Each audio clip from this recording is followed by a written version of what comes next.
Le Real Madrid vient de craquer. Avant hier soir, à Jeddah, le Barça arrache la Supercoupe 3-2 et 24 heures plus tard, Xabi Alonso claque la porte d'un commun accord. Oui, tu as bien entendu, 7 mois et déjà la fin. Et là, le plus glacial, c'est que tout le monde pointe déjà un nom, Kylian Mbappé. Alors, simple coïncidence ou début d'un scandale énorme au cœur du vestiaire merengue? Dis-moi tout en commentaire, et si tu veux des vidéos vraies, sans maquillage, abonne-toi maintenant parce que ce qui arrive derrière est terrifiant. Le Real officialise, collaboration terminée avec Xabi Alonso. Une annonce sèche, froide, presque honteuse, pas de longues lettres, pas de grands discours, juste c'est fini. Et c'est ça qui choque, Alonso n'était pas un entraîneur de passage. Il avait été présenté comme un projet, une idée, une reconstruction. Et pourtant, à peine le temps de respirer, qu'il est déjà dehors. Pourquoi? Officiellement, le timing est violent, une défaite contre le Barça en finale de Supercoupe 3-2. Et tout bascule dans la nuit. Dans les couloirs, ça ressemble à une panique totale. Comme si Madrid s'était réveillé en sueur, avec une seule pensée, on a perdu le contrôle. Mais la vraie question, c'est, qu'est-ce qui a vraiment cassé Alonso? Parce que ce match n'est que la façade. Mais ce n'était que le début. Quand un club comme le Real écrit d'un commun accord, ça sonne propre, ça sonne élégant. En réalité, c'est souvent une façon polie de dire « on n'en peut plus ». Plusieurs médias évoquent un climat lourd, une ambiance qui s'est dégradée, une instabilité qui a fini par user le coach. Et tu sais ce qui rend ça encore plus effrayant? C'est que ça arrive au Real, le club où tout est gigantesque, sauf la patience. 7 mois. En 7 mois, tu dois gagner, imposer ton idée, gérer des égos énormes et survivre au bruit permanent. Alonso, lui, n'a pas seulement affronté l'adversaire, il a affronté une machine. Et cette machine,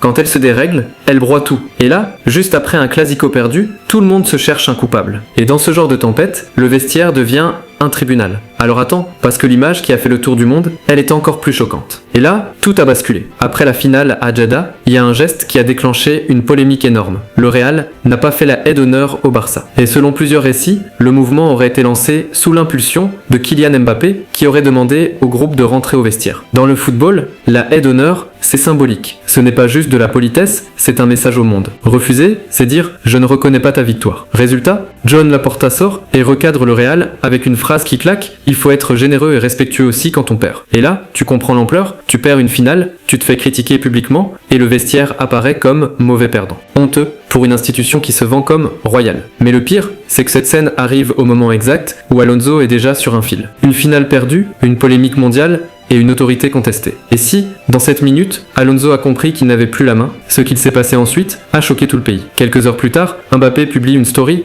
un message qui, sur le papier, est respectueux, mais qui a laissé un goût étrange à beaucoup de monde. Il écrit notamment « Ce fut court, mais un réel plaisir de jouer pour vous et d'apprendre à vos côtés. Merci de m'avoir fait confiance dès le premier jour. » Et c'est là que les gens se divisent. D'un côté, tu vois un capitaine classe qui rend hommage à un coach qui part. De l'autre, tu vois une phrase qui résonne comme un rappel brutal « Ce fut court », comme si Mbappé signait la fin en la résumant. Le timing est glaçant, un lendemain de finale perdu, une polémique de fair play, un coach qui saute, puis le message. Ça fait film noir. Alors attention, aucun communiqué officiel ne dit Mbappé a fait virer Alonso. Ce serait inventé, mais ce que les supporters retiennent, c'est la perception, quand le leader est au centre d'une polémique, tout devient suspect. Et plus c'est suspect, plus ça fait cliquer. Et plus ça met de pression sur le club. Mais le Real ne s'arrête pas là, parce que dans la foulée, il dégaine un nom. Un nom qui sent la décision d'urgence. Mais ce n'était que le début. Le Real a officialisé le nouveau coach, Álvaro Arbeloa prend l'équipe première. Et ce choix, il est lourd de sens. Arbeloa, c'est la maison. Formation, culture, vestiaire, ADN.